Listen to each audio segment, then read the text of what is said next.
All right, and let's go to Plan B, because that's a good point, and I kind of didn't even think about that. Is the leftover container? We just have to put a class of visibility hidden, not display none, visibility hidden. So it's not visible, but the actual physical container still takes up space.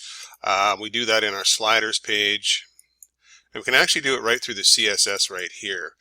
And what we're looking for is the H2. So I'm just going to do a Control F, H2.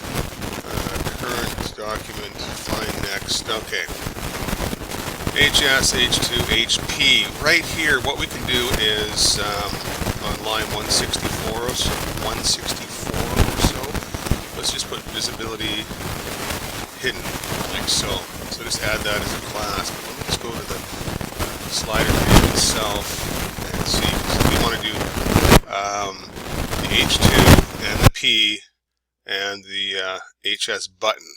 Okay, so let's go find the class for, okay, so there's the H2, there's the P. So actually what we could do is copy this down to this one here as well. Right, and try that out and see if that does the trick. I'm just going to look at the rest of your tickets and get all the video, everything answered in one video here.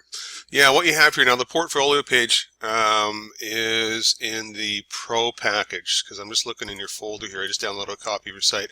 So you've got the standard package. So the Pro package has all the bonuses, all the extra pages and stuff. You can actually upgrade that right through your account if you want to get it. But what I would do is go online first. Pull up a demo of the Modern and then switch it to the Pro package, and then there's 3 different slider gallery pages we've included. So we've actually added more than we've ever had before, just based on customer feedback. You know, some people like the full screen, some people want to have galleries with information, and some want portfolio galleries. So go take a look at them online first and see if it does the trick for you. Yeah, we do have 3 of them. Okay, next question. Yeah, that's the fun with modern things. When you have an image, here's the deal. So when you have an image that fits, in this case I have a 1920 by 1080 monitor, right? And then you want to start squeezing it down. It's going to squeeze down a certain amount, but it's never going to fit completely, because that way the height here wouldn't allow.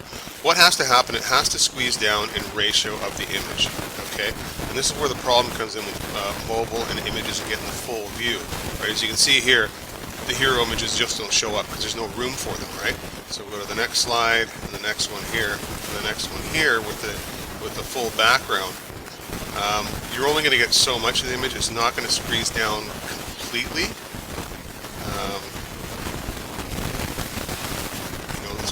That's just sort of one of the limitations of working with mobile. There's some, it works for a certain degree, like it gets down to laptops. So as soon as you get into mobile devices and you try and take an image that's designed to fit on a desktop at 1900 pixels, the only thing you can do is you can reduce the actual size of the image. The default are 19 here, 1920 by 1080, so that way it covers the biggest desktop. You can actually go as low as you want. You can go 640 by 480 if you want, and that might give you a better thing if mobile is going to be your main target audience, you think. But there's going to be a certain amount of give, but it's not going to be perfect.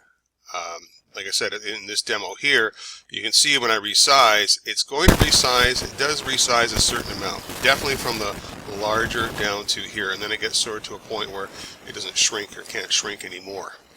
So you can actually go with a smaller image and try that out, like say 640 by 480, or anything in that range. It will actually expand to fill the desktop, right, on larger monitors, right? Let's go with slide 6 here, right? But as far as getting a perfect resize of an image on a mobile, no, it's not going to perfectly resize. It's going to go only down, only resize a certain amount. I'm just going to do a quick demo here, and one of the reasons for that is I want you to just sort of, another reason is see as we scroll the page here, see the image, it parallaxes. It goes at a different speed than the rest of the page. Well, in order to make that happen, we have to have the image fixed, and we have to use a style called background cover.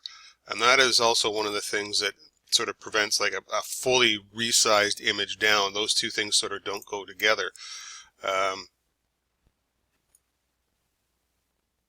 There. But you can try using different size images too.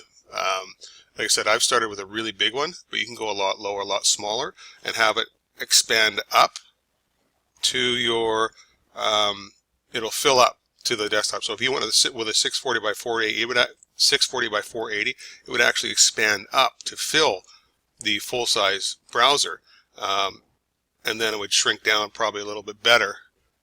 It's probably just because we're using such high resolution images to start with, but you can actually go smaller.